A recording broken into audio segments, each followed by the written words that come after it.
성자의 귀한 몸 날 위하여 그랬는데 그 예수님의 그 몸의 숨질이 아니라 저와 여러분이 세인트, 성자라고 하는 것이죠.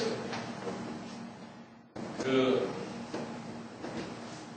유명한 예화거리 여러분 잘 아시죠? 그 사람의 이름을 제가 까먹었는데 세인트라고 하는 말의 약자가 뭡니까? ST를 쓰죠. ST라고 하는 말을 쓰게 되는데 여러분 그 예화거리 기억하세요? 쉽 디프가 변하여서 ST가 변했다고 하는 것이죠. 그 동네 유명한 양을 도망치는 도둑놈을 향하여서 아주 사람들이 그 고약한 짓을 많이 하니까 그 이마에다 뭘 새겨놨어요? ST를 이렇게 새겨놓게 되었습니다. 이 동네에 유명한 전가가 많은 양도둑놈이니까 예 조심하십시오 라고 이렇게 이마에다 ST를 써놓게 되었던 것이죠.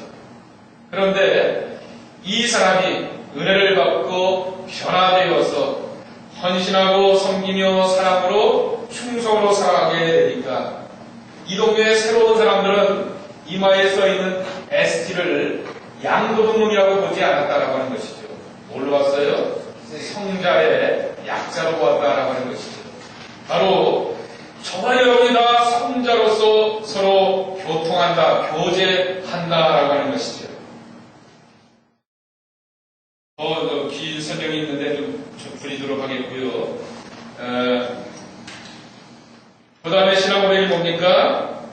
죄를 사하여 주시는 것과 우리가 교회에 와서 죄의 문제에 대해서 자유함을 얻을 수 있고 하나님 안에서 죄에 대해서 용서하는 것, 이것이 바로 우리가 신앙생활 할 수 있는 큰 기쁨 가운데 하나인 것이죠. 그리고 그 다음에 신앙 고백이 뭐죠?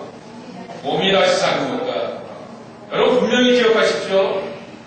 요한계시록과 데살로니가전서 4장에 보게 되면은 영의 부활을 말하고 있지 않습니다. 뭐의 부활을 말하고 있어요? 몸의 부활을 분명히 말하고 있어요. 우리의 몸이 다시 살아날 것이다 라고 하는 것이죠. 그런 분들이 계세요. 아니 목사님, 어떤 아이는 꼬마 때 아프다가 죽고 어떤 사람은 이렇게 태어나자마자 선천적인 장애가 있었는데 부활하게 되면 그 몸으로 부활합니까? 라고 하는데 그거에 대한 자세한 설명은 성경에 없지만은 그러나 모든 것에 있어서 가장 자유로운 몸으로 하나님께서 그들을 부활케 하실 것이다 라고 하는 것이 계시록에 나오는 신앙 고백인 것이죠. 마지막 신앙 고백입니다. 뭐죠? 영원히 사는 것을 믿사옵나이다. 영생에 대한 신앙 고백이 여기에 담겨져 있다라고 하는 것이죠. 자, 여러분 마지막 페이지에 한번 보세요. 이 바의 마지막에 보게 되면은 당신이 평소에 생각한 사도신경의 의미와 오늘 함께 나누었던 내용들을 통하여서 조금 얘기를 나눠보자라고 하는데 오늘 예배가 조금 늦게 시작했으니까 조금 늦게 끝나겠습니다. 오늘은 신년 첫 주라 다 늦습니다. 용서해 주시고요. 한번 여쭤볼게요. 자, 여러분은 사도신경에 나오는 내용들이 다 믿어지십니까? 예. 예. 이렇게 딱 말씀을 해보시면은 허통하신 분들은 대답을 못해요. 자, 굉장히 웃었어. 웃으면 예. 그거에 대해서 예. 희미했던 것들이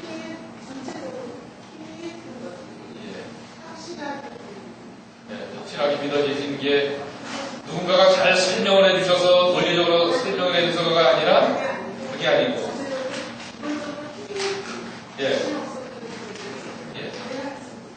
할 수 있는 부분으로 믿음의 고백으로 받아줬다라고 하는 것이죠.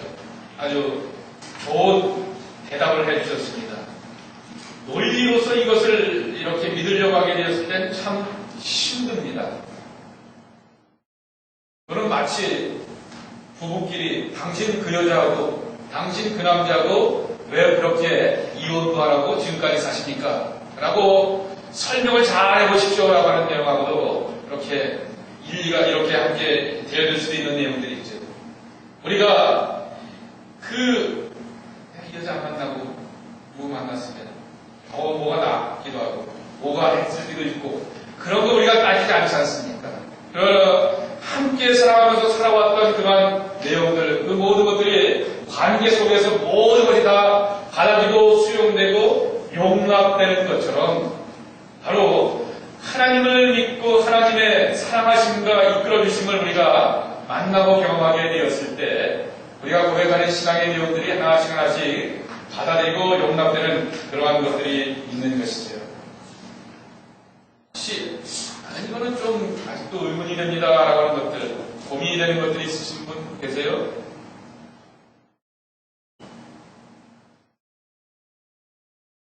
왜 자꾸만 웃냐 민정이? 뭐가 고민되는 게 있어?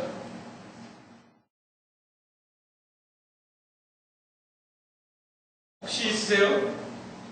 아니면 혹시 이 자리에서 말씀하기 곤란하시면은 저를 이렇게 또 한번 찾아오시기 바랍니다. 그러면 또 개인적으로 함께 이렇게 나눠보도록 하겠습니다. 자, 마지막 우리 신앙고백 내용들, 사도신경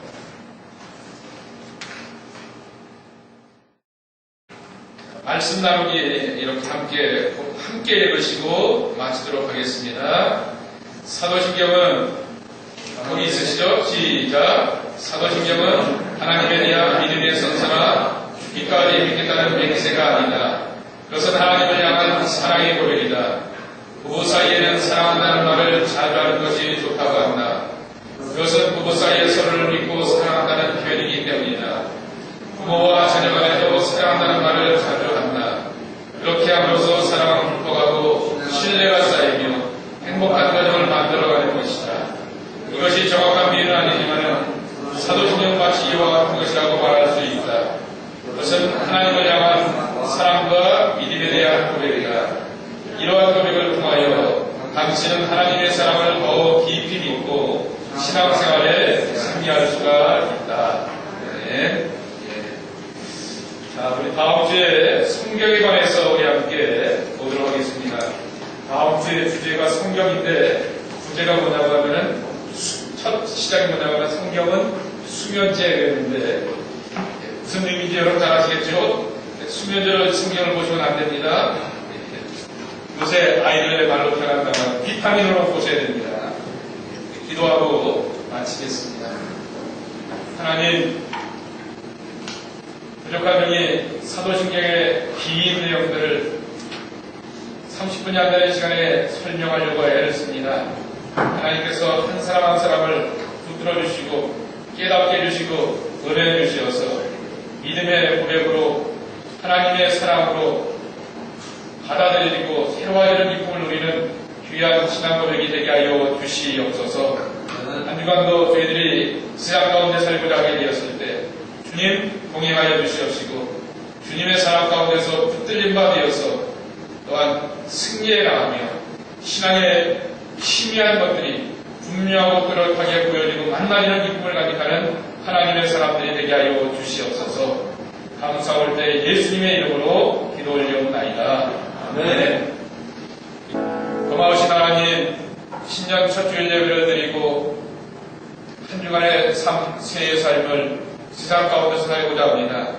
가정에서, 직장에서, 사람들 가운데서 하나님의 동행하심을 경험하며 이끄심을 경험하며 살아가는 저희들의 삶이 되게 도와주시옵시고 삶의 모든 일들이 변하여서 하나님의 사랑하심과 붙드심을 경험하는 신앙 고백이 되는 귀한 축복으로 살게 도와주시옵소서. 교회에서만 정말 반복적으로 사도신경을 고백하는 신앙 고백이 아니라 일상 가운데서 하나님의 은혜를 경험하고 그 능력 가운데서 살아가는 신앙 고백의 귀한 삶, 거룩한 삶, 능력의 삶이 저희의 삶이 되게 하여 주시옵소서. 구주 예수 그리스도의 은혜와 아버지 하나님의 사랑과 보혜사 성령님의 인도하심이 하나님의 전에서 예배하고 돌아가는 당신의 귀한 자들 가운데 늘 함께해 주시옵시기를 간절히 축원하옵나이다. 아멘.